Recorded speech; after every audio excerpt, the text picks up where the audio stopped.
I'm Mrs. Smith. I'm teaching at Jim Fouché High School in Bloemfontein.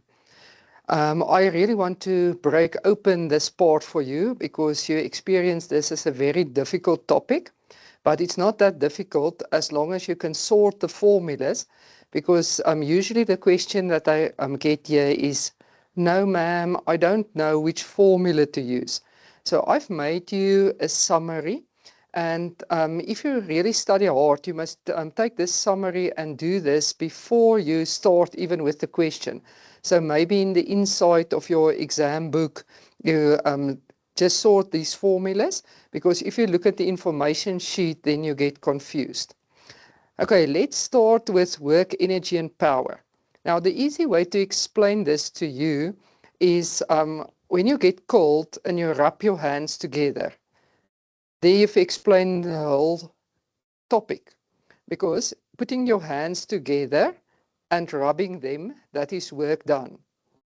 To get to energy, your hands gets hot, so the work that you've done, the rubbing, gets to your hand gets hot, that is the energy transfer in form of heat, and how fast you are doing it, that's power. So just for putting your hands together, rubbing them, and how fast you're doing that, you've explained the whole topic. So let's do it now in calculation form, because that is usually your problem. The first part is work done. Now, if you look at your work done formula, W equals F delta X cos theta. F and delta X, both of them must be positive values. We call that absolute values. The cos theta will give you the angle. The other thing that is very important, work done and the force must fit each other. That means if I want to work out the net work done, you must work the net force. If I want to work out the work done on friction, then I must have the frictional force. So the W and the F must fit each other. So that's very important. They go together. So you can't work out the write down W net equals Fg delta X cos theta, because then they don't fit each other. The other thing is theta can only be 0 degrees or theta can be 180 degrees. That's the only thing that theta can be. It can't be anything else. 0 degrees means that is the angle between F and delta X, and that means that if F and delta X is in the same direction, 0 degrees. So 0 degrees means same direction. If I look at 180 degrees, that is opposite direction. So that means I'm driving my car, the car goes forward, but now I apply the brakes, and the brake is in the opposite direction of motion. That is when I use 180 degrees. If I pull a certain box with a string and there's an angle there, then you must already work it in the place of F, because then it's your horizontal component, you work it in there. So at this stage, you're not going to put in theta's place a 30 or a 20 or whatever. It can only be 180 and 0. 0, same direction. Use your hands. If your one hand is the F and the other one is the delta X, if they point in the same direction, then you use 0 degrees. If they put in opposite directions, that is like a stretch angle in mathematics, then you use 180 degrees. That is opposite directions. Now, on this PowerPoint, on the slide that I have, you will see power is one of two formulas. P equals W divided by delta T, or the other formula that I can use, P average equals F times V average. But now important, this V average is only for constant velocity. So if the velocity is not constant, then you can't use the second formula, then you must use the first formula. So this is very, very important if you look at the work that you must do. So if they ask anything about power, you will usually see that the question counts 6 marks. So you're not going to use this either one of the two formulas on its own. You're always going to calculate first a force or a work done and then put it into the formula. But at this stage, you can't use the formula on its own. Now I've sorted the formulas because that's your main problem. You will see I've sorted it in 2 blocks. Now, just if you look at the bottom of the page you see before you, it says if the question says only energy principles, you are not allowed to use any Newton's laws or equation of motion. So that means you can't expand W net by F net delta x cos theta and then you calculate F net by using Newton's second law. You're not allowed to do that if they say only energy principles. Now, what is an energy principle? It depends if there's friction or without friction. If it's without friction, your energy principle will be mechanical energy. It is the conservation of mechanical energy. And please, boys and girls, what is very important, you must write all 3 rows for 1 mark. So that's a lot of writing work, but you explain what you are busy doing. And be cautious, some of you just write sigma m, and you can't, because then you say it is the sum of the masses. That must be sigma, that means sum of, and now you must tell what follows. Mechanical energy before equals mechanical energy after. Those bottom abbreviations must be there so we know. You can't just say mgh plus half mv square equals mgh plus half mv square. You must look at those bottom, the footnotes that you must put in there so that we exactly know what you are doing. And please, that is very, very important. Every calculation that you do, you must write it down. Even if it's a simple calculation of 2 times 3 equals 6, you must write it down because usually you tell us, I've done it in my head. But the problem is, boys and girls, you don't hand in your head with your question paper, so your teacher won't know. And I'm also a marker at the end of the year for physics specifically. And the problem is we don't know if we don't see it on paper. So any calculation that you do, and please don't calculate beforehand the gravitational force of the object. You must write for us 3 times 9,8. We don't just want the answer. So please, everything must be written down. Even if it's very small and even if it's very simple, you must write it down because I can't give marks for things that I can't see. Now, how do I know I must use this principle? Look for these words that say isolated system or there's no friction. So then only you can use mechanical energy. Mechanical energy is always used then for things like if it's a pendulum, you use mechanical energy, and it also goes with momentum. So make sure sometimes you first have to do a momentum calculation and then a mechanical energy calculation. Or first do the mechanical energy and then the momentum one. But that is only for isolated systems. The ones that you're going to use most is where there's friction. Now there's 1 or 2, work energy theorem or work energy principle. They can use different words to tell you the work energy theorem that you must use. That is the only formula also on your whole information sheet that is directly given. If you look at the definition and you look at the formula, the net work done equals the change in kinetic energy. So it stands exactly as you must write it down. Remember, if you're on a slope, FG parallel is very important. Then the other formula is WNC. Now, NC is not for non-contact. It is your contact forces, but it's a non-conservative force. That means the route that you take is very important.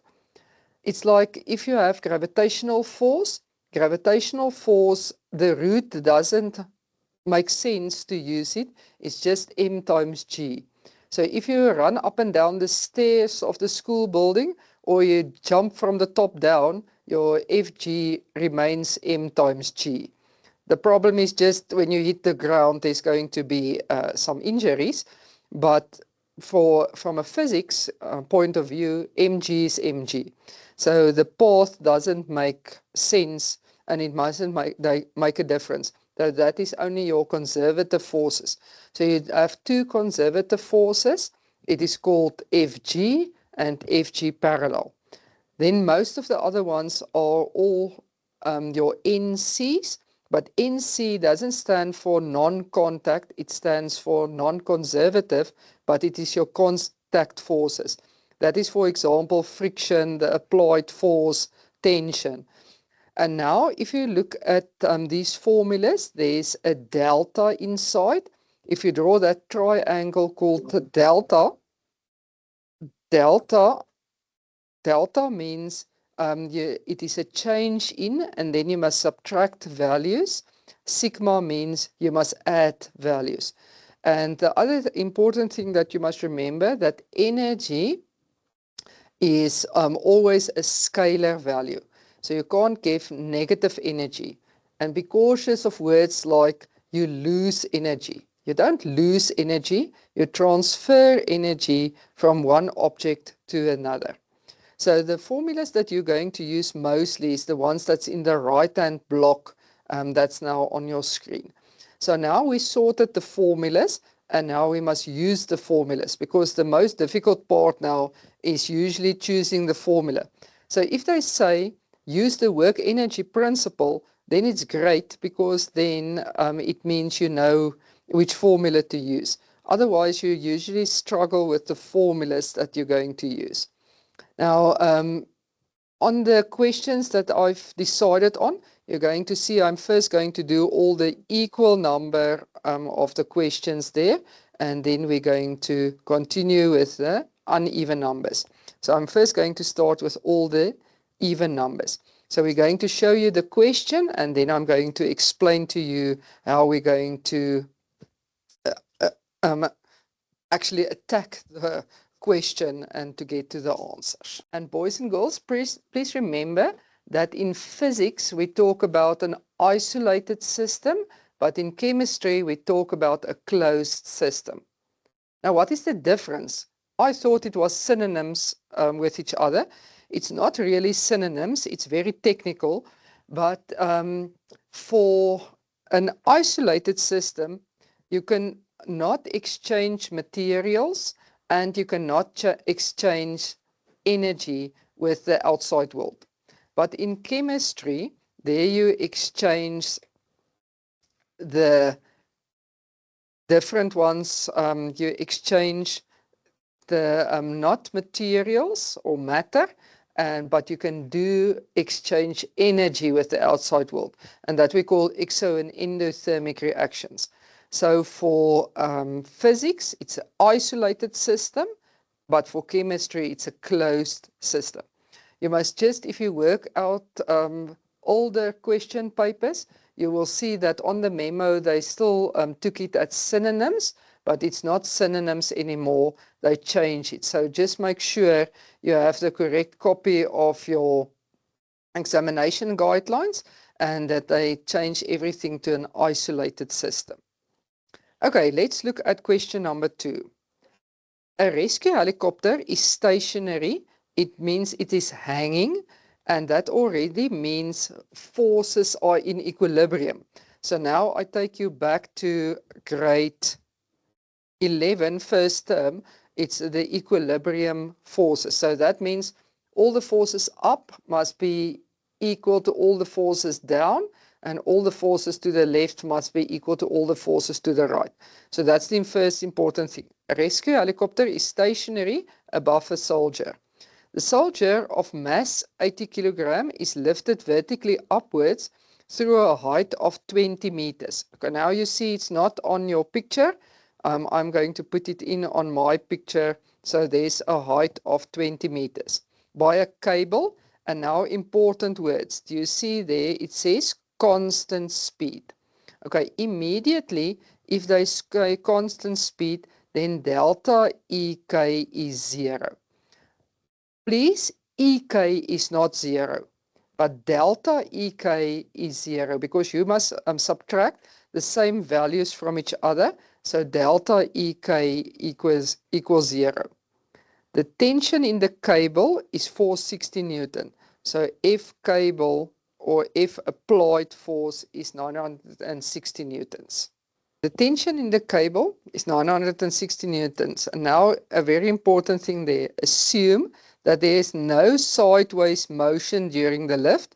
So that means the wind is not blowing, it is going exactly upwards. And now air friction is not to be ignored. So that means there is air friction. What you must know about friction, friction is always in the opposite direction of motion. So if this guy is going up, then friction is going down.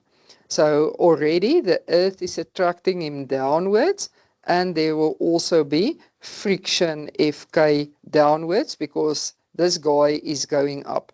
So usually they say ignore air friction, but read carefully, air friction is not to be ignored. Okay, now let's look at our calculation. So we first sorted everything from the description there to the picture, and now we're going to explain what is happening now. Okay, number 2.1, state the work energy theorem in words. Now what is important there, I always start by using the formula and then I go and study the words that it says. And they say if you want to work energy theorem or any definition that you must be able to do, then you must read it 5 times. You must say it aloud 5 times, and you must write it down 5 times before it gets stuck into your head. So you can't just read it once and say, okay, I'm going to do this and this. So please make sure you know your definitions, because that is already 15%. So you actually can't get less than 50% for 15% for your question paper, because you must know your definitions. So now state the work energy theorem. And if you look there, the net work done equals the change in kinetic energy. So that is how I get my answer there for writing the definition. But you can't do it that I've done it now, because they say state the work energy theorem in words. Then another few easy marks. They said draw a labeled free body diagram showing all the forces. A free body, it is a dot that you must do, and now you must draw your forces. So now, because they say it is constant velocity, that means the one upwards must be equal to the 2 downwards forces. So if I draw the upwards force, it is F applied, and you must write out the word applied. You can't just write F app, so that is F applied. Or you can write F cable also in this case. I'm just going to say the other option is writing F cable. Then the 2 downwards forces, there's going to be Fg. And please remember, they must start from the dot. They mustn't be on top of each other. That's not allowed. And there's your other one, and that it will be your frictional force. And that's very important from last year, the end of the year. So you will hear I give now a lot of information on marking the papers, because I was part of the team marking the end of the year November papers. I was part of the team that do the remarking. So that is very important information now. You must specify the friction. You can't just write F. It must be Fk for kinetic, or Fs max. You can also not, we allowed the mark last year just for writing Fs, but from this year you must make sure if there's Fs, it must be Fs max. All the arrows must start on the dot. So there's your picture that you have to draw. And please, that's easy marks, just make sure you have your marks there. Now 2.3. Write down the name of a non-contact force that acts on the soldier during the upward lift. Now a non-contact force will be gravitational force. And boys and girls, you can't write gravity.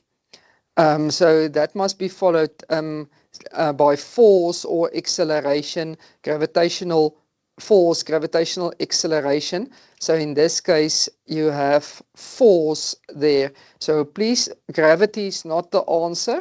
It must be a gravitational force because they ask the force. So please answer the question that they give you. Okay, let's look at question 2.4. Now they say use the work energy theorem. Oh, you're so lucky because now they tell you to use W net equals delta EK. That is the one that you must use for the answer.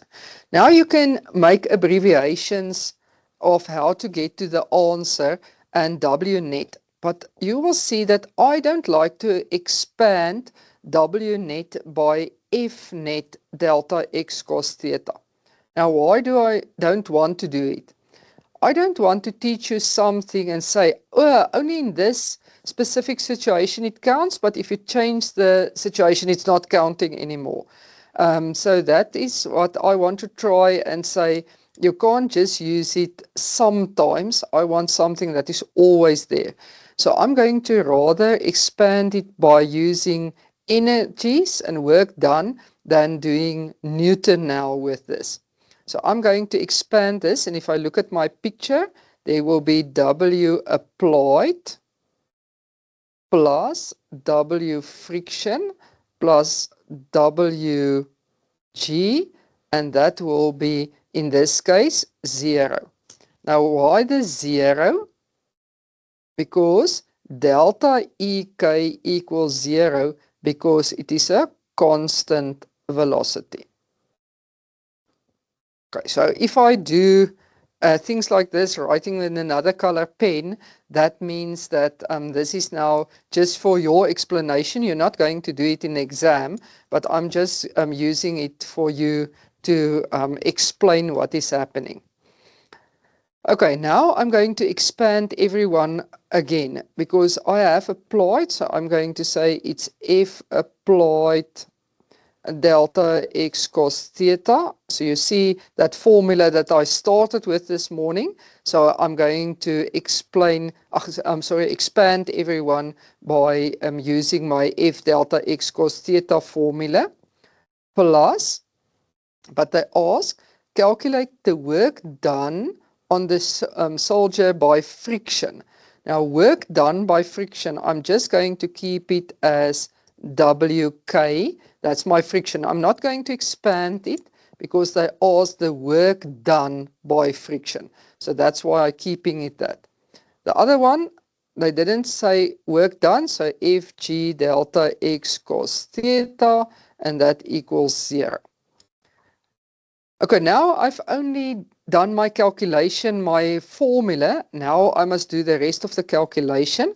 And please fill in the numbers, and after filling the numbers in, then you can do the mathematical manipulation, but please just fill in the numbers first. Okay, the applied force was given as 960.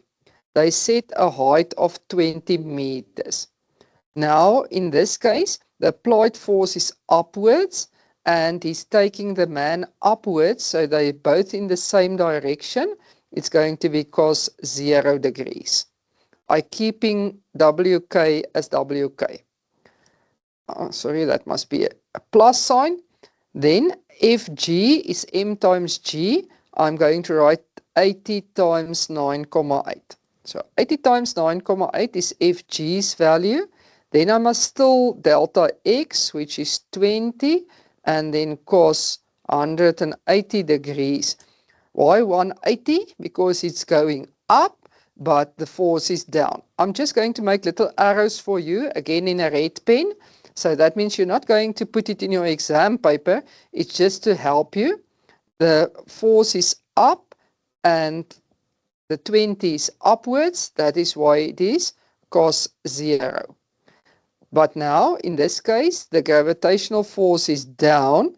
The 20 is upwards. That is why I take cos 180. So do you see if the arrows is pointing in the same direction, it is cos 0. If the one is up and the other one is down, then it is cos 180. And that will be all equal to 0. So now you're going to say WK equals. And you work out your values. And then if I transpose them, I change the sign.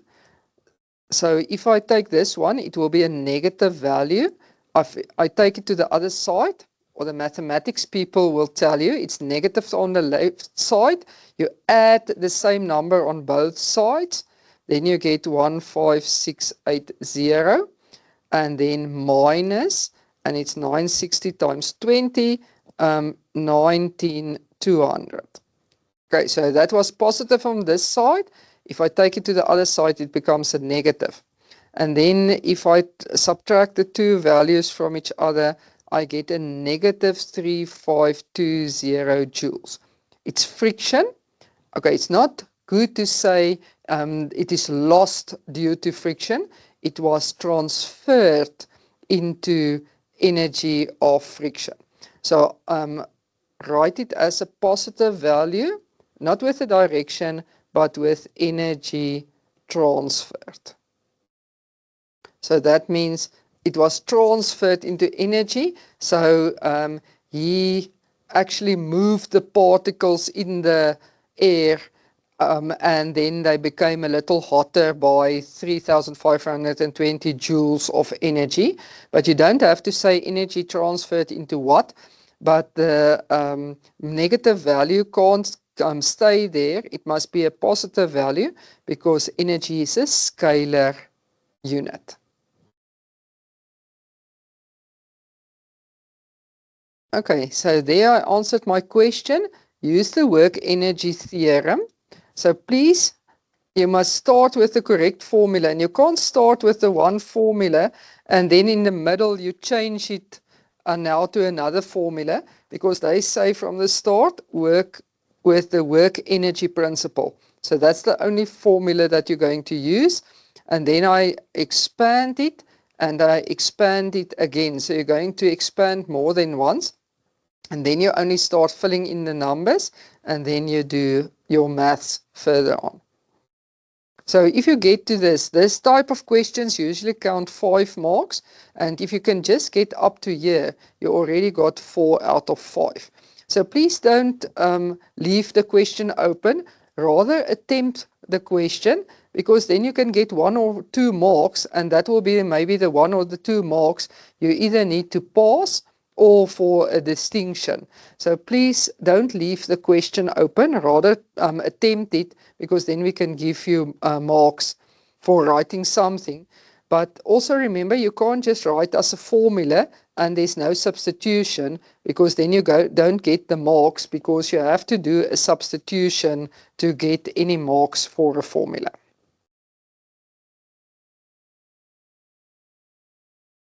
Okay, boys and girls, that is now then the end of question number 2. Now I'm going to look at question number 4. I'm first going to do all the even numbers, and then I'm going to do the uneven numbers. In question number 4, they say a wooden block of mass 20 kilograms is released from rest. Okay, you will see now, as I read, I put my values on my picture. A wooden block of mass 2 kilograms is released from a rest, so that means my initial velocity is 0. They were so nice, they already put the 2 kilograms there. At point P and slides down a curved slope. Okay, now immediately, if it's a curved slope, then it means you can't use equations of motion, because equations of motion is only for a straight line. But please, when you get to question number 5 in your question paper, please don't go back and use formulas of Newton. Just use your energy formulas. And slides down a curved slope from a vertical height of 2 meters, as shown in the diagram below. It reaches its lowest point, point Q, at a speed, so final velocity of 5 meters per second. Okay, so that is the information. So no equations of motion, no Newton, because it's not a straight line. Okay, let's look. You will see usually it starts with a definition. So please know your definitions. That is very, very important. Define the term gravitational potential energy. Boys and girls, in this chapter, if we talk about gravitational potential energy or just potential energy, it is the same thing because you get different types of potential energy. You get chemical potential energy, you get electric potential energy, you get heat potential energy. In this case, you have gravitational. So that means it is due to the height above the ground. So again, I'm just going to write it for you in formula form. So EP equals mgh. So that is the energy that an object has due to its height above the ground. So please know your definitions. 4.2, I tell you. Use the work energy theorem. Do you see now again? I can't just say EP equals mgh. And please, there's one thing you're not allowed to do in this topic. You can't say EK at the top equals EP at the bottom, or the other way around. EP at the top equals EK at the bottom. That's out. You can only work with either mechanical energy or you can use then the other energy principles. In this case, they specified now use the work energy theorem. So I don't have a choice. I must use W net equals delta EK. That is my formula that I must use. Use the work energy theorem to calculate the work done by the average frictional force on the wooden block when it reaches point Q. So now you will see in the top part of the explanation, there was nothing in the information given to say it's a frictionless surface. Now they ask you in 4.2, calculate now the frictional force on the wooden block when it reaches point Q. Okay, so in this case, I must determine what kind of energy is needed now there in my information. It's not moving at constant velocity in this case, so I can't do the same trick as previously and say delta EK equals 0. So I can't do that. In this case, what will happen? This block has gravitational force, and it also then has now the energy due to friction, because they say the work done by friction. Okay, I can now say, so it is energy due to gravitation plus the work done by friction equals, and now I must expand, half mv final squared minus half mv initial squared. Boys and girls, I'm just going to make you a side note again. Please expand it in this way. I know it's more writing work, but now you do the following. You say a half m that you take out, but now you say Vf minus Vi everything squared. Boys and girls, that is wrong. Because if you expand that, it is a half m. Like in mathematics, you take the first thing, multiply it by itself, Vf squared. So that's not a problem. There's my Vf squared. But now you get this strange middle term that you don't want, and it will be plus Vi squared then at the end. And you can definitely see that is not the same than that one. So please don't be lazy, and please expand correctly in this case. So I ask you, I'm begging you actually to write it as two separate half mv squares and not show us your clever maths, because then it becomes unclever and then it's not good for you. So please make sure. Okay, now in this case, the gravitational force, that is why they ask you to define already a potential energy, because this is the same as the potential energy. So I'm going to expand it by mgh delta x cos theta. Okay, but now if I have extra, the h and the x is the same in this case. So I must either use an h or a delta x, or if you want to be very technical, you can have a delta y because it's vertical. So you can't use the h and the delta x, just one of them. So if I take away the h, I'm going to change that one to a y because it's now vertical and not horizontal. Then I'm going to leave it del WK because they say use the work energy theorem to calculate the work done by the frictional force, equals a half mv final squared minus a half mv initial squared. So I'm first expanding my formula.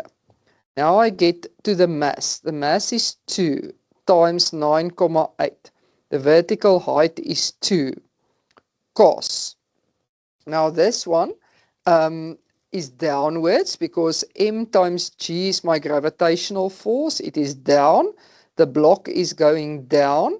So there's 2 arrows pointing down. So it's 0 degrees plus WK equals.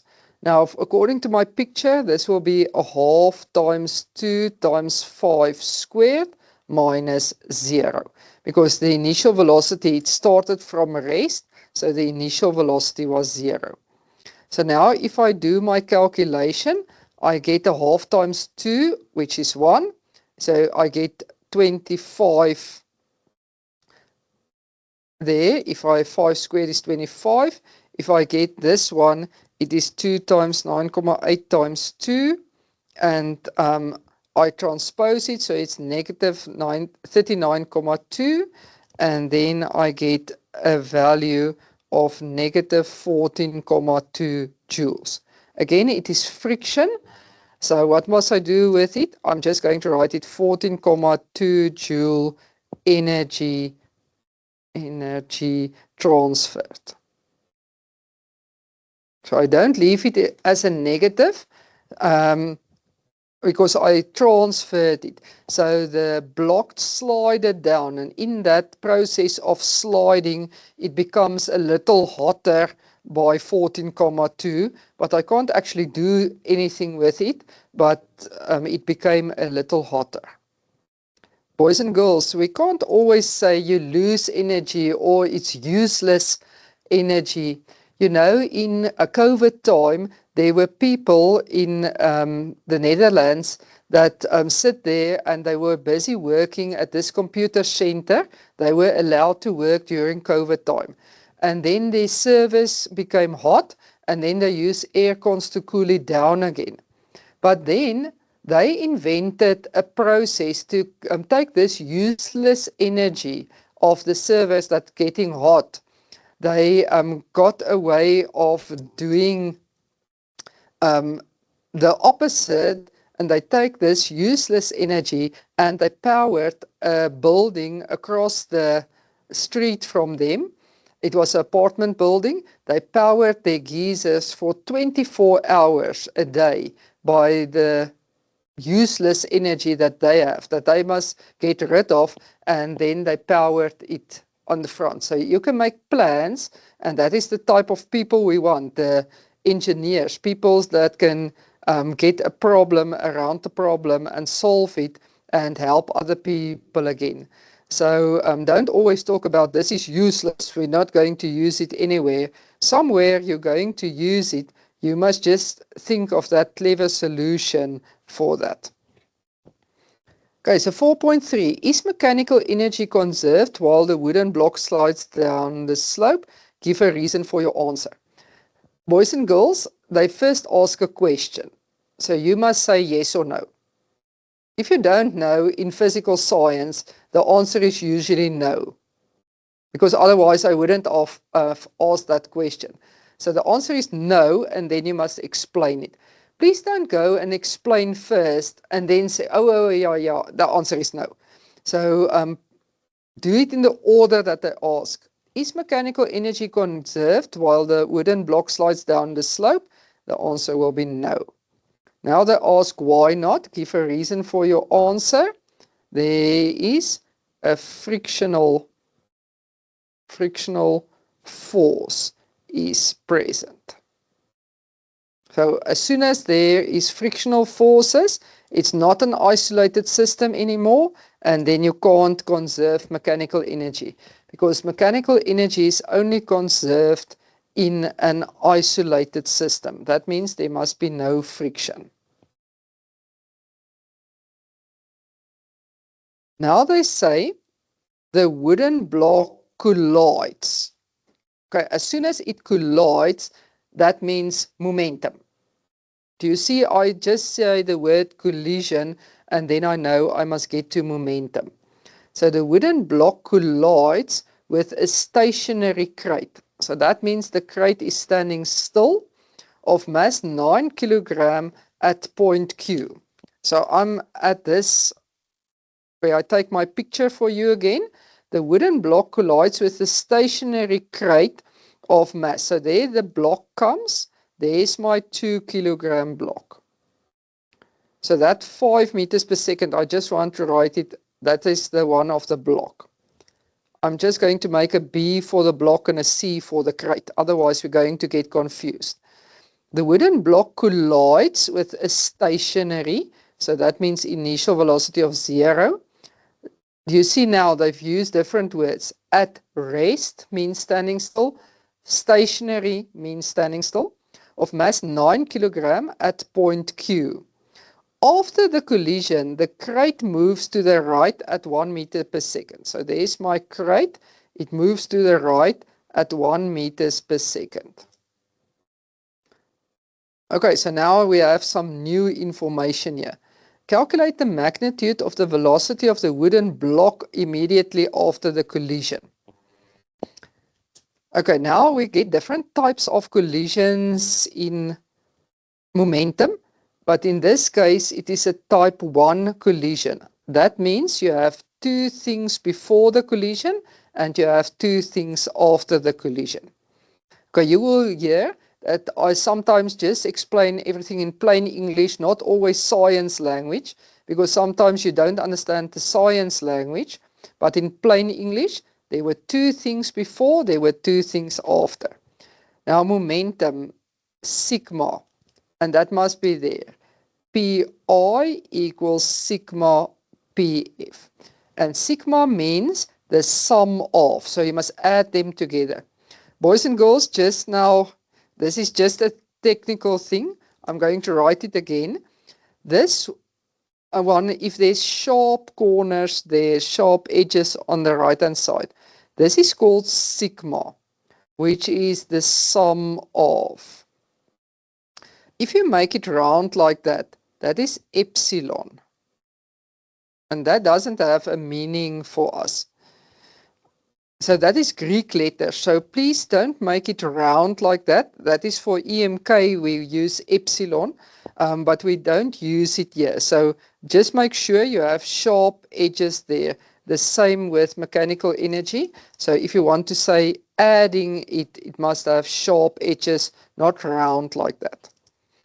Okay, so in this case, I have two. I'm going to call them MBVIB for the block, plus MCVIC, plus, do you see, plus, luckily in this case, they move in the same direction, and then MBVFB plus MCVFC. And please, the footnotes also very important. You can't just write MV plus MV as MV plus MV, because then you don't know what, we don't know what you are talking about. So the block's mass is 2. Okay, now this situation, that was the end of the first one. It is the beginning of the second one. So that's why I'm going there. It says VF, but it's the end of the first one, which gives you the beginning of the next one. So it's 2 times 5 plus 9 times 0 equals MB is 2 The question asks, calculate the magnitude of the velocity of the wooden block. So VFB I want to calculate. MC, that is 9. And then VFC is 1. So now you must just do your calculation again. And you must get to the answer that you have there.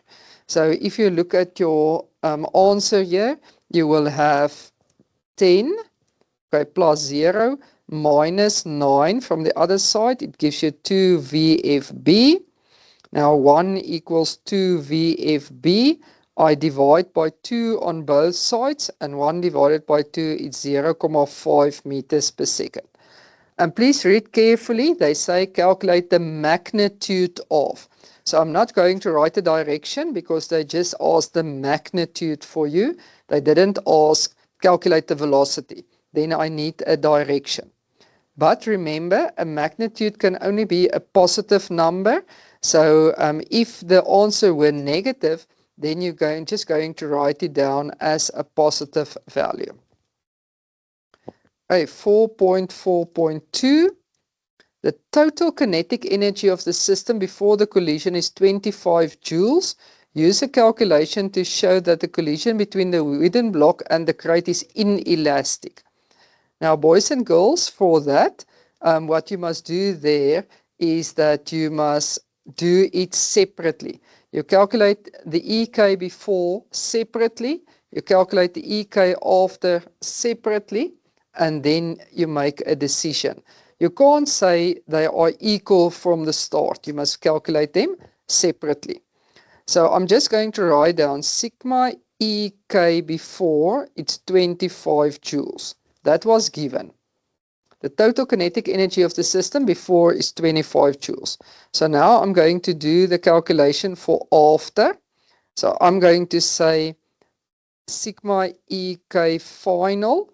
I have half mv squared for the block plus half mv squared for the crate. So that will be a half. The mass, it's 2. The velocity is 0.5 squared plus, I'm just going to put my brackets in here, it's a half times 9 times 1 squared. Okay, so now if I get this answer, I get 4.75 joules. Now I must make a conclusion, and I see that sigma EKI is bigger than sigma EKF, and therefore it is inelastic. So please, boys and girls, it's very important that you can't say from the start they equal to each other and halfway through you say, sorry, it's not equal anymore. You can't do that. You must do the calculation separately. So if your answer were exactly 25 joules, then it's elastic. 24.99, it's not going to be elastic, it's inelastic. So if this answer was exactly 25, then you would write elastic.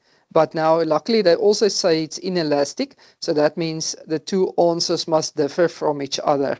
So please make sure you do the calculations separately and then you make a conclusion. Okay, that is the end of question number 4. Okay, if we look at question number 6. Question number 6 tells us the following. A 3 kilogram block slides at a constant velocity. Okay, that's important name. Constant velocity of 7 meters per second. So that means it's 7 meters per second there. When it comes to a ramp, it's 7 meters per second again. Along a horizontal surface, it then strikes a rough surface. So you will see there's a patch that's now a rough surface. So that means here is going to be friction. It then strikes a rough surface, causing it to experience a constant frictional force of 30 Newton. Do you see, as I read, I write down. The block slides 2 meters under the influence of this frictional force before it moves up a frictionless ramp inclined at an angle of 20 degrees to the horizontal. Now they say it's frictionless ramp, so I'm just going to write it for myself, FK with a cross. That is just my way of writing it. There's no friction. You can make anything else, but that's just my way of writing it. Initially they say there was a rough surface, so rough means there's friction, causing it to experience a constant frictional force of 30 newtons. The block slides 2 meters under the influence of the frictional force before it moves up a frictionless ramp incline at an angle of 20 degrees to the horizontal as shown in the diagram below.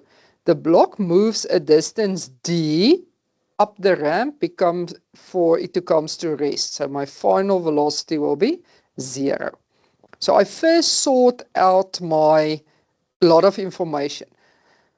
Boys and girls, if you're not a very good reader, look at the values given and just read the words before and after the values given. If you get confused between all the words, just look, okay, there's a 30 Newton. What is it's a frictional force. It slides up 2 meter. What is 2 meter? It is the incline that they have. So if there are too many words, just look at the value and just look at the words just before the value, and then it will be also easier for you to sort the information. Okay, now they say 6.1. Show by calculations that the speed of the block at the bottom of the ramp is 3 meters per second.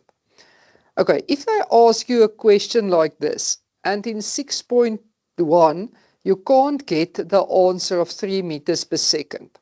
Then you say in the next question, assume that the velocity is 3 meters per second, and then you continue with your calculation. Don't sit there and waste a lot of time to get 3 meters per second in 6.1, and you're really wasting a lot of time. Rather continue with the next question, and then you can come back at the end and fix your problem. Usually the problem is you didn't square the v. That's mainly the problem. So first go and look if you squared, and if you squared, maybe you just typed in incorrectly on your calculator, and then you can continue. Okay, show by means of the calculation. Okay, boys and girls, there is friction. So that means I can't use any formula with friction, without friction. So I can only use my formulas now with the friction. Okay, in this case, they didn't say I'm not allowed to use Newton or equations of motion. So there's different ways in solving this question that you have. You can stay with energy principles, or you can decide, okay, no, I'm going to rather do Newton and equations of motion. They didn't put a block on it and say, sorry, you can't just do it. Okay, because it's a energy question, I'm going to stay with my energy principles, and I'm going to use W net equals delta EK. There's friction. So if I look at my page from this morning, it's with friction. So I'm going to use one of these two, but because I'm still on the horizontal surface and there's no change in EP, I rather use the top formula. Okay, in this case, there's only one force working on the block, which is friction. So I can expand it by F net delta x cos theta equals a half mv final squared minus a half mv initial squared. So I can expand it like that. And then the only force I have, my net force, is also my frictional force. But please, you're not going to put it in as a negative. You're going to put it in as a positive. So it is 30. And then it moves 2 meters. And now you're going to say it's cos 180. Because the block is moving to the right. and friction is always in the opposite direction of motion. So in this case, I'm just going to put my little arrows in again. That one is to the right and that one is to the left. So they're opposite directions. In this case, they're not up and down, they're left and right, but they're opposite directions. Okay, final velocity, that is what I must calculate. So it's going to be a half times 3 times Vf squared. I must calculate that, minus a half times 3, and it started by 7 squared out there. So now I can do my calculation to get to the answer. So on the left hand side I have minus 60 equals a half times 3, it's 1,5 Vf squared, minus in 0.5 times 3 times 7 squared gives me 73,5. So if I do my calculation, negative 60 plus 73,5 equals 1,5 Vf squared. And then I minus 60 and I divide it by 1.5. So Vf squared equals 9. You will see you can either leave it on the right hand side, divide by 1,5 on both sides. I already changed it to the left hand side, but you can keep it on the right hand side also. But I subtracted those two values and divided by 1,5 and I get 9. But that's Vf squared. So Vf will then be 3 meters per second. I only had to work out a value, and they say the speed is a scalar value, so that means a positive answer. So there I've done 6.1. If you weren't able to do this calculation, you can just say in 6.2, take the final velocity as 3 meters per second and then continue with your calculation. Please, boys and girls, you mustn't swap the Vf and Vi. Make sure when it is Vf and when it is Vi that you have the correct one in this case. Okay, 6.2. Draw a free body diagram. Oh, I love free body diagrams. That's easy marks. But please, there's rules. All the arrows must start on the outside. You can't start on the inside and the arrows pointing towards the dot. They must always start from the dot outwards. Draw a free body diagram to show all the forces acting on the block in a direction parallel to the incline while the block is sliding up the ramp. Okay, now it is very important. They say parallel. So you're not allowed to draw all the forces. You can either draw in the slope, you can draw it in a pencil, and then you can just erase it afterwards, because then you have more of an angle. Now usually you would have drawn, I'm just going to draw here in, let's draw it in pink. Usually you would have drawn Fg, the normal force. Okay, in this case there's no friction. So that is what you would have drawn here in this case. There's no applied force, there's no friction. But now I'm not allowed to draw this one because they say parallel to the incline. I'm not allowed to draw this one. Okay, so what must I draw now? Okay, and this is now a catch one. You are also not allowed to draw the components of Fg. That means Fg parallel and Fg perpendicular. You're only allowed to draw the forces, so no components. But in this case, this is a special case. That is why I've chosen this 6.2, because it is special. They ask, draw the forces parallel to the incline. So now I'm not allowed to draw N, I'm not allowed to draw Fg. So what I'm going to draw in this case, but it is just for this special case, I'm going to put in Fg parallel. Or you can also call it W parallel for weight parallel. Usually, remember, this is a special case because I'm not allowed to draw Fg. But for this one, I'm allowed just to draw this. So this is special.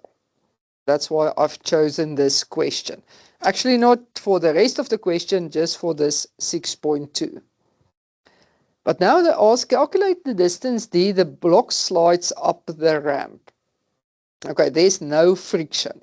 Because there is no friction, I can use now my mechanical energy because there's no friction. Okay, so there's now different ways of doing this calculation. So what I can do, let's use some mechanical energy. The sum of the mechanical energy before equals the sum of the mechanical energy, mechanical energy after. Then I'm saying EP plus EK initial equals EP plus EK final, and then mgh initial plus a half mv squared initial equals mgh final plus a half mv squared final. Okay, so a lot of writing work for 1 mark, but you must write everything down. Okay, now we start in filling in the numbers. The box in this case, it was 3 times 9,8. Okay, initial height, it was 0. It was on the ground. So I could have actually just put in a 0 there, or I can put in the numbers. A half times 3. Now, this is the 3 squared that you get from that top one there. So that 3 and this 3, it is the same number 3. So let me highlight it for you. So that 3 there and this 3 here is the same 3. Remember, the other 3 is the mass of the block that I have there. It equals 3 times 9,8. I want the final height because that is what is the question that is asked, plus, and it comes to rest at the end. Okay, so I have in this case half times 3 times 9 square, 3 squared, so it's 9 times 27, and the half of 27, it is 13,5 equals 3 times 9,8. And that is 29,4 HF. So that my final will then be, I divide by 29,4 on both sides, and I get here 0,46 meters. Okay. But now, boys and girls, I didn't answer the question.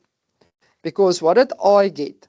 I got this vertical height. That is HF. What did they ask? D. Oopsie. Did I calculate the wrong thing? No, it's just another way of doing it. And hopefully you all have mathematics. Mathematics can solve a lot of things because I do have the angle. And now I just say sine 20 equals, sine is opposite divided by hypotenuse. So in this case, opposite is HF, hypotenuse is D. Let me draw you a triangle. There's the 20 degrees. That is HF, the vertical side, and this is D, the hypotenuse side. So I want the hypotenuse side. So I'm going to say sine 20 equals 0,46 divided by D. And just remember there, if you can see, I kept the whole number on my calculator. I didn't round that one, and I'm going to round it again. So I'm going to do some mathematics. So D will be 0,46 divided by sine 20 degrees. So I kept that whole number 0,459 blah, blah, blah on my calculator divided by sine 20. And then my final answer is 1,34 meters. So please just read carefully, because sometimes you just say, oh, I calculated something in meters, but that is not what is asked. So after finishing the calculation, just read through the question again, calculate the distance d the block slides up the ramp. So please just make sure you answered the question correctly. Don't just get to something in meter and you think you've calculated what is asked. Please calculate what is asked.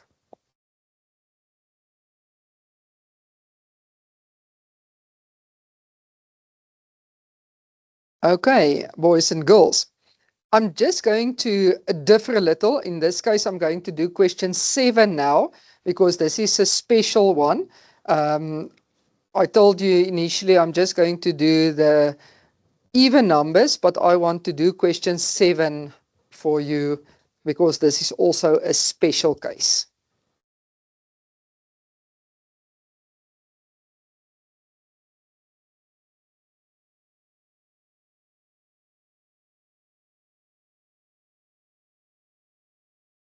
Okay, if I look at question number 7, John applies a force F to help his friend. Okay, now if you look on your picture, you will see he pushes from behind. But remember, how do I want it? I don't want that one pushing from behind. I want it pulling from the front, actually. So there is my applied force. Okay, so I'm just changing it a little. John applies a force F to help his friend in a wheelchair. Okay, boys and girls, if you get to calculations of the wheelchair, sometimes they give you the person and the wheelchair separately, but they move as a unit. So just make sure, then you must add their masses together. Sometimes they say the person with his wheelchair and they give just one mass. So just make sure, please, the reading there is careful. To make a move up a ramp of length, okay, boys and girls, just a technical thing. A length is that hypotenuse side and a height is this vertical side. It's not the same thing. The length of the slope versus the height of the slope.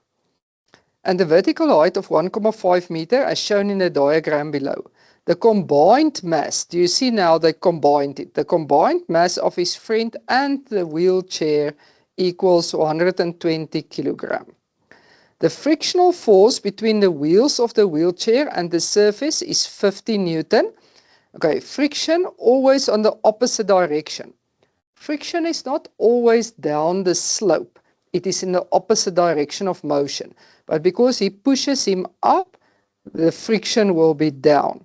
And boys and girls, because it is a slope, you already right there, remember FG parallel. There's things that you must remember. Now, at my school, I tell this to the kids 100,000 million times. I don't know how many times I tell them that. And one of my matrics even gave me a pencil case that says, please remember FG parallel. So that is very important there, FG parallel. So I'm going to put it in. I don't know if I'm going to use it, but I'm going to put it in. So if you get to a slope, already write down, remember FG parallel. Okay, the rotational effect of the wheels of the wheelchair may be ignored. Okay, at school level, we ignore that the wheels of the wheelchair is turning around. We actually say they are stationary just because it is easier. But for those of you that's going to study BSc or engineering, when you get to physics 1, they're not going to ignore it anymore. So, yeah, good luck with that also. The wheelchair moves up the ramp. Okay, boys and girls, important words. Constant velocity. So if I see constant velocity, I already write down delta EK equals 0. You see, I sort my information. 7.1. What is the magnitude of the net force acting on the wheels? Okay, this is something that comes from grade 11. I know a few things. Before I answer the question to you, I'm going to make you some notes. Constant velocity means to me the following. There's zero acceleration. Due to Newton's second law, acceleration is directly proportional to F net. That is Newton's second law. I'm just going to write it like that. So that means F net will be 0. And then also delta EK equals 0. So just in 2 words, for telling me constant velocity, do you see that I can write a whole block there? It's constant velocity. So just by saying those 2 words, you can say 1, 2, 3, 4, 5 things just for saying constant velocity. So please remember that is very important. And 7.1, what is the magnitude of the net force? Do you see, if I already knew that, yes, this was a very easy question there. The magnitude of the net force, so F net equals 0 Newton. Boys and girls, if you write 0, like in the number, it must go with a unit. If you write out the words ZERO 0, then it doesn't go with a unit. So just make sure about that. Now give a reason for your answer. There is constant velocity and the acceleration equals 0 meters per second squared. And now, also important, any explanation in physics must go with a formula. So there's my formula. So please, that's very important. Any explanation in physics goes with a formula, except when you do Newton 1, because at Newton 1 there isn't a formula, so I can't write one because there isn't one, but all the other explanations must go hand in hand with a formula. So even on the older question papers memos, you won't see it, because that is also a new thing from 2-3 years back that comes in. So please now use it. Okay, 7.2. What is the magnitude of the net work done on the wheelchair on reaching the top of the ramp? Again, formula. W net equals F net delta x cos theta. And now you see F net is 0 delta x cos theta. So the answer will be 0 joules. So because W net is 0, F net is also 0. Okay, now why do I do this calculation? Because now W net is 0, F net is 0. So I must now find other ways of doing this calculation. That is why I selected this one. So let's look at the question. Calculate the following: the work done on the wheelchair by force F. So that is the applied work that I must do. Okay, in this case, let's use a different formula. Let's use some WNC, because in this case, they didn't tell me I must do this or this or this. So I'm going to do WNC. That will be delta EP plus delta EK. Okay, just be cautious. NC is your contact forces. So this will be W applied. That's fine, because that is always also that I must calculate. It will be W friction. And then, luckily, if you use this formula, you don't have to remember FG parallel. If you've used W net, which will be fine, then the thing is, then you must remember FG parallel. But in this case, no FG parallel, because it's not a contact force. I'm going to expand MGH final minus MGH initial plus, and if you remember that top little blue block of mine, then delta EK is 0. You can expand it if you want to, but remember, everything that you do extra that is not necessary causes time, and you really struggle to finish in time in a physics paper. My matrix thought, when I told them at the beginning of the year, they thought I was sarcastic. And then when they wrote the March, they say, yes, teacher, it's like really, oh, ma'am, we almost didn't finish. So please, it's very important, don't waste time. So you must know all the little tricks that you don't waste time. Okay, work applied. I'm just keeping the word applied as it is because I must work applied, not force applied. Plus, this one will be fk delta x cos theta. This will be mgh final minus mgh initial plus 0. And please, boys and girls, that 0 must be there.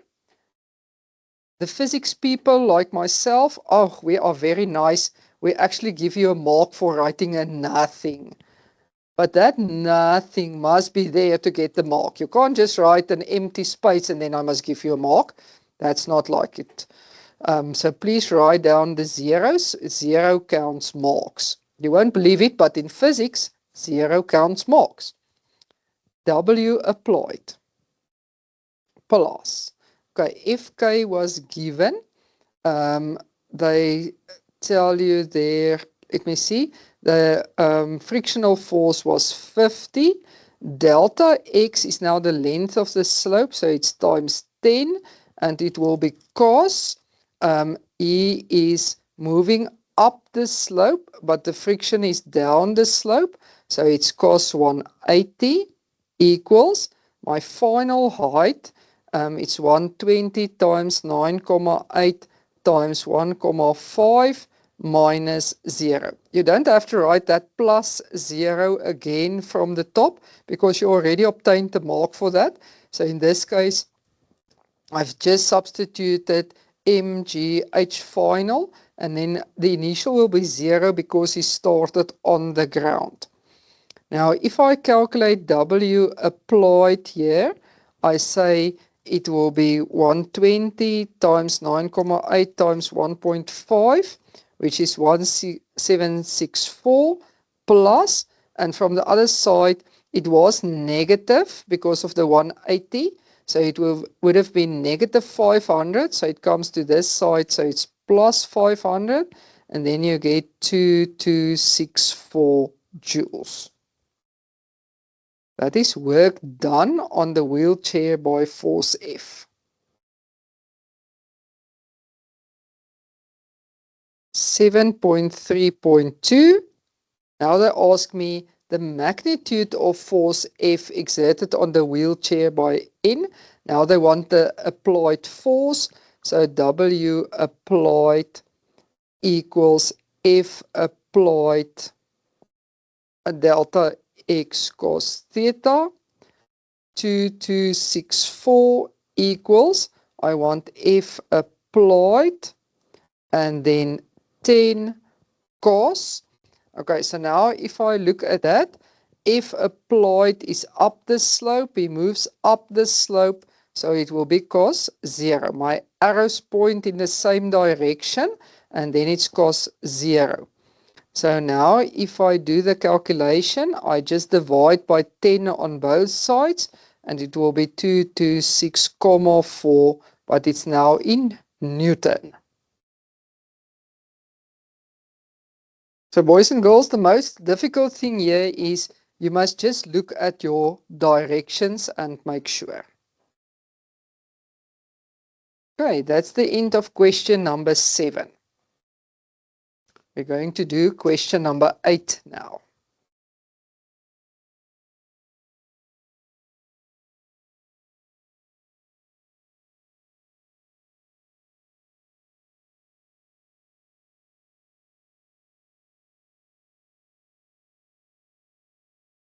I hope you're still all awake. So let's continue with question number 8. Okay, before I start reading, I'm already going to tell myself, remember FG parallel. Okay, don't know what they're going to say, but I just want to remember. A 10,000 kilogram truck travels up a straight inclined road of length 23 meters at constant speed. Remember, that's my blue block. During the week, I gave this one for my kids just for a little class test. So we've done this one. Okay, now, please now read carefully. Constant speed of 20 kilometers per hour. You see there on my picture, it's constant speed. But I don't want it like that. I want it in meters per second. So I must still convert it. So I just want to write it for myself there. Now, why do I choose question 8? You will see it's now a completely different way of giving you the information. The total work done. You are so used that we give the forces and you must calculate the work done that you make the wrong calculation and choice here. So please look at what was asked and what was given. The total work done by the engine of the truck is 7 times 10 to the power of 5 joules. The work done to overcome friction. This is just a way for you to say you lose energy due to friction. Okay, not lose energy. You transfer energy to friction. Boys and girls, you lose it in plain English. Okay, now they say calculate the height h reached by the truck at the top of the road. Okay, so now you also have a choice. You can do WNC or you can do WNet, any one of the two that you can do. I'm going to choose WNC because we've already practiced a lot of questions now on WNet. So I'm going to do WNC. I'm not allowed to use mechanical energy because there's friction. Okay, now in this case, NC is my contact forces, my non-conservative forces. In this case, it will be the applied force of the truck plus the friction. And please don't write there minus, because you're first going to add them together. They are scalar values. Equals mgh final minus mgh initial.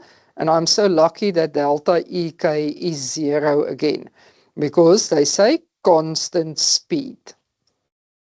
Now, in this case, it was given. But just for the direction's sake, 7 times 10 to the power of 5. That is F times delta X. I must still write cos 0 degrees. So I must bring in the direction. Plus, and the other one is 8,5 times 10 to the 4 cos 180 degrees. Do you see now, there comes in the minus that you actually need. But you must add the values together. Cos theta 180 gives you the direction in this case. So please make sure it is a plus. The final height, the mass of the truck is 10,000 times 9,8. And then I want the height, because that is what is asked, minus 0, because it started from the bottom. I don't have to write the plus 0 again, because I've already gotten marks for that one.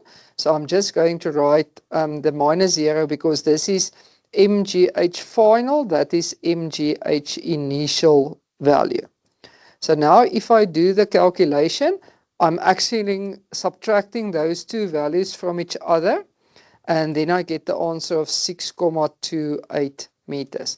So I'm subtracting those values divided by 10,000 times 9,8, and I get the height of my slope that I have. Right, this question counted 5 marks. Then 6.1.2, instantaneous power. Instantaneous power means the power at that specific stage. Now, that stays with the power formulas. Now, this was the first one that I used, power formulas. If I just go back to this first thing we had this morning. Constant velocity, so I'm working to this formula. But now, to use this formula, I need the force of the engine. Because they say the instantaneous power delivered by the engine of the truck, so I need the force of the truck.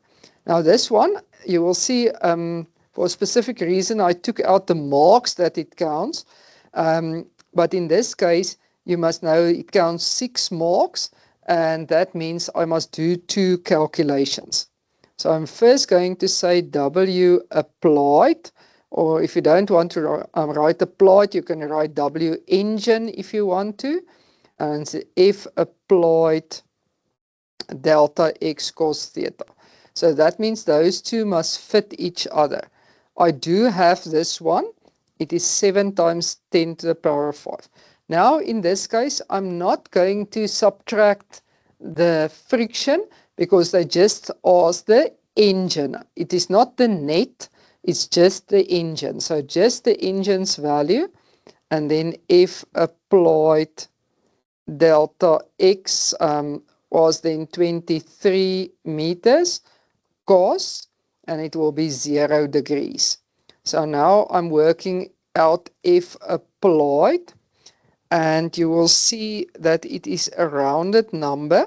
So I'm just going to write it is 3434,78 Newton.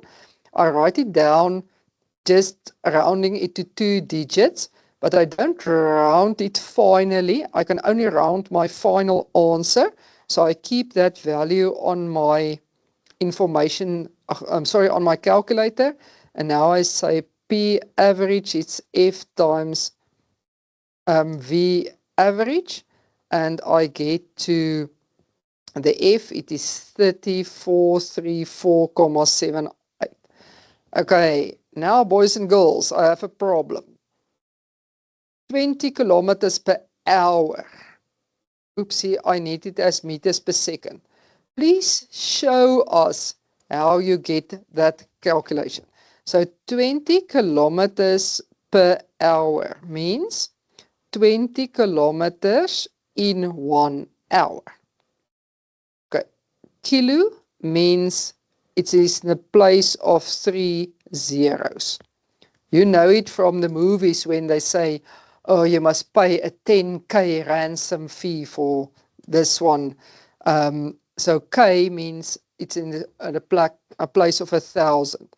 Divided by, there's 60 minutes in an hour and 60 seconds then in a minute. So then it becomes seconds. So that will be 3,600. Sometimes you make an error and you add them together. You must multiply them. Okay, and if you've done this, it is 5,55555 meters per second.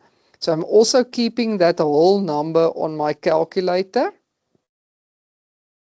So I'm keeping that first, the whole number on my calculator.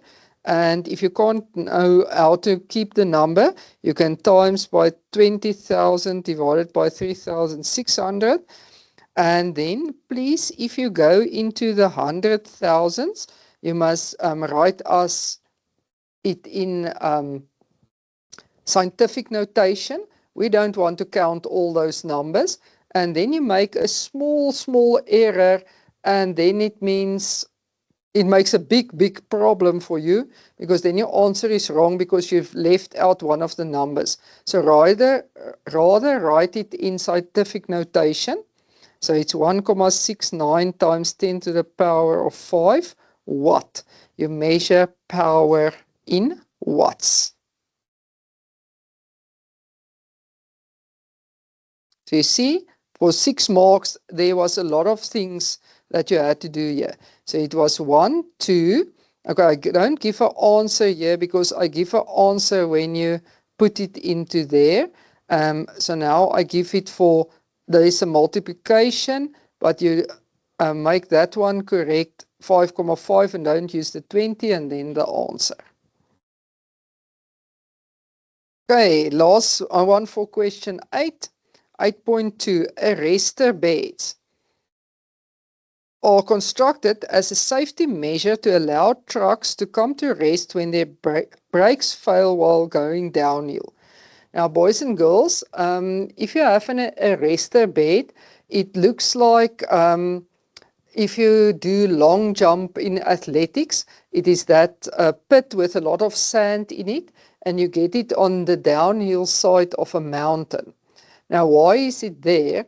Because if the brakes become hot while going downhill, they drive into that sand bed that is made there, and then the wheels go around and around and around in that with the sand, it stops the truck. So that is why it is there. Now they want to know 2 design features of arrestor beds. First, the arrestor bed must be long enough, because otherwise if that truck is 22 meters long and the sand pit is only 5 meters long, it won't help. You will go straight through it. So the arrestor bed must be long enough. I think they are 30 meters. I'm not sure. Arrestor beds must be long enough, and the sand must be very small particles. So you can't put in a little crushed stones there, because then they were not fine enough. They must be very small particles to stop the truck, because the smaller the particles, the more friction they're going to be, and then it will stop this truck. Otherwise, he will go downhill and then there will be a big accident. So we don't want that. So rather make the design correct. Okay, boys and girls, I'm going to move then to question number 10, and then we're going to, I think, just finish question number 10 for today. Okay, let's start with question number 10. So let's see, question number 10. A crate of mass 70 kilograms. So if you look at your picture, I'm going to write in there already 70 kilograms. Slides down, okay, like in the picture, it looks like it's going up, but it slides down a rough. So if it's a rough, I already know there's friction. I'm going to put it in there. That makes an angle of 20 degrees with the horizontal as shown in the diagram below. The crate experiences a constant frictional force of magnitude 190 Newton. So they say it's a rough inclined plane, and they tell you there's a frictional force. So actually they tell you twice that there's friction. The forces acting on the crate are represented by R, S, and T. Okay, now you see in this case, why do I choose this one? You see, I choose the odd ones out for specific reasons. Usually they tell you to please draw the free body diagram. In this case, they've given you the free body diagram. Okay, so now I must label the forces. So question number 10.1, please write them beneath each other. The science people like it like in bullet points underneath each other. We don't like to write essays and read essays. I'm not the English teacher, so please write it bullet points underneath each other. Then we will love you. Okay, now I must tell you what is it there. R will be the normal force because it is perpendicular on my surface. S will be the gravitational force. And please, boys and girls, not gravity, a gravitational force. And then they told you about friction. So T will be your frictional force. And if you will be more specific, because it's going to be moved, it's going to be your frictional force, kinetic, or then your kinetic frictional force. So please be specific. Don't just say friction. It must be have the word force behind it, and in this case kinetic, and then we must specify kinetic and static. Give a reason why force R does not work on the crate. Does no work on the crate. Okay, now if you look at your formula, W equals F delta X cos theta. If I look at the motion versus the force, I will see I have my force F delta X, but now they are 90 degrees to each other, so they are perpendicular. So if you quickly press there into your calculator, cos 90, what do you get? Yes, I hear you call 0. So that means it will be 0 joules, so no work done. So because it is 90 degrees perpendicular on each other, no work is done. So that is cos 90, which equals 0. And you know from mathematics, anything times 0 equals 0. The crate passes point A at a speed of 2 meters per second. Okay, now you see they don't give the whole length of the slope. They just give you this short piece between A and B. So it started initially from rest, now it's sliding down, and they say it passes point A at a speed of 2 meters per second and moves a distance of 12 meters before reaching point B lower down on the incline. Okay, so they tell you there. Calculate the net work done on the crate during this motion from point A to B. They ask you the net work done. They don't ask net force. So this is also different because we don't get that one. They ask the net work done. Okay. Now I know you people, you already think W net equals delta EK. Because you just see a F net. What is my problem by using this formula? I just have the speed at A.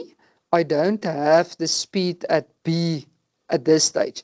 And when I use this, I must subtract a final minus initial velocity. And I just have an initial velocity. So, oops, now I can't use this formula. Okay, so this one is wrong. I can't use WNC because that is not network. But what can I do? I must just, what I've done the whole morning, I'm just expanding the left-hand side part now for the network done. And what network is there? There's definitely friction. And what else? Yes, it is a slope. Ma'am, you forgot to write. Remember FG parallel. Yeah, you must tell me. I forgot that. FG parallel. So there's my FG parallel. So the work done. So there I've actually done an extra force. So this one and this one is the same. My FG parallel. So do you see? I'm just doing the network in my explanation. They ask calculate the net work done on the crate. Now I do have the frictional force, so I'm expanding it, Fk delta X cos theta plus that one will be my Fg parallel. You know that one is Fg parallel delta X cos theta. Okay, now I'm going to expand my Fk. I do have Fk 190 times. It's now just moving 12 meters. And I have cos 20 degrees. Yeah, sorry, I made an error now. 190 cos 180 degrees. Because now the friction is up the incline. The block is moving down the incline. So it's cos 180. Okay, FG parallel. If I take FG parallel, just a side note, FG parallel equals mg sine. I'm going to write alpha because I don't want to write theta, because then this theta and this alpha is not the same. If I write theta, I must use the same angle. So remember, that is mg sine theta. M, my mass of the crate, it's 70 times 9,8 times sine 20. That is now only FG parallel. So that whole part there is just FG parallel.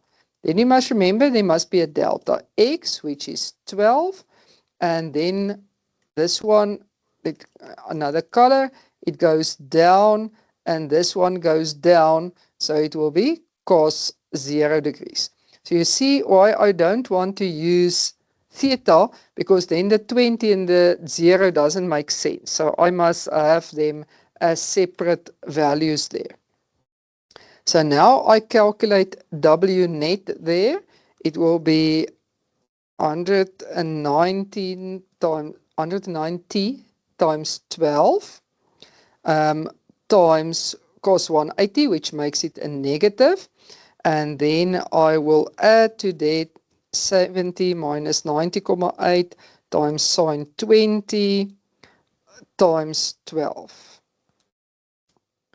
Okay, and then my final answer will be 535,51 joule. Please remember, round to 2 decimal places as the instruction is also given. So do you see here, I chose this calculation because it is a different way of doing the calculation. So that's the important thing. It's a different way of doing my calculation. Okay, 10.4. Write down the work energy theorem in words. So this question was structured differently than the other ones, because only now they ask me the definition. And you know that one, the net work done equals the change in kinetic energy. That's the only formula on your information sheet that is given directly to you. The other ones all say directly proportional to this and inversely proportional to that, but this one is directly given, so that makes it very easy. 10.5. So boys and girls, if you don't always think like that, but the science people are actually very nice. We give you the information, and then you must just be able to know what to do with it. That is the problem. Okay, use the work energy theorem. So I don't have any choice now than to do this formula. I can't do anything else, because they say use the work energy theorem to calculate the speed of the crate at point B. Now, usually boys and girls, they combine 10.3 and 10.4 and they just give you 7 marks. This one was very nice. We've given 9 marks now, 5 plus a 4, because now we asked them separately. So in this question, we were very nice with you. Now they say use the work energy theorem. So they block me to write WNC. I can only do this one. And I already calculated W net, so I'm just going to first just write it down and sort out my formulas. Vf squared minus a half mvi squared. And then I'm going to say W net, I do have 535,41. I've already calculated there in that value there, comes from the top, equals a half. Okay, I'm just going to change this a little bit. Instead of F, I'm going to write the B, and instead of I, I'm going to write the A, because then I know exactly where I'm going to be. The M, the crate is 70. VB squared minus a half times 70, and VA was given 2 squared. And now I must just do my calculation. So I take 535.51. You can work out everything separately if that is easier for you. Then you can first write it down like this. Half times 70 is 35 VB squared minus, and that will be 0.5 times 70 times 2 squared, and this gives you 140. So if it's easier, it's fine. You won't get marks for this. You get marks for the formula, for the substitution, and then only for the final answer. But if it's easier to write it like this, you can do it. And now just remember, because that was the answer of the previous one, you can use the rounded number now in 10.5. You don't have to keep the whole number from the top. You can use the rounded one because it was the answer of the previous one. So 535.51 minus 140 or plus 140 then. Then you get 675.51 equals 35 VB squared. Then you divide by 35 on both sides. Okay, and you take the square root. So you take that value divided by 35, and then you take the square root of your answer, and then you get 4.39, and it is meters per second. Okay, boys and girls, so that will be your work, energy, and power marathon session for this day. So I hope you really learned something and that you can practice all the calculations. We will also send you the rest of the answers with the calculations. But please remember, the important thing is you must do it yourself. There's no sense in doing it with the memo next to you, because then it is going to be, we call it, oh my calculations, because now you do it like this. You have the calculation, you have the memo next to you, and when you struggle, I quickly look on the memo. Oh, that is what I must do. In the exam, it will be, oh my, I don't know what to do, because then there's not a memo next to you. So you must take away your memo.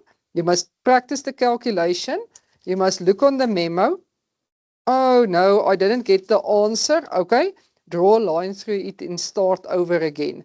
Please don't just say, oh, okay, that was the thing, and I continue, because in the exam, then you don't learn anything. So you must do the calculations. Sometimes you do these calculations 5 times before you get the correct answer. And you know, boys and girls, I already teach for almost 30 years, and this topic, work, energy, and power, I have to go and sit down and do the calculations myself again before I just can teach them. So yesterday, I sat down yesterday afternoon and I did the calculations before I just come and present it to you. So please, you must go and struggle on your own, because otherwise in the exam, you will really struggle. So boys and girls, I will see you in 2 weeks' time again, and then we're going to do some reaction rate. So have a lovely weekend further.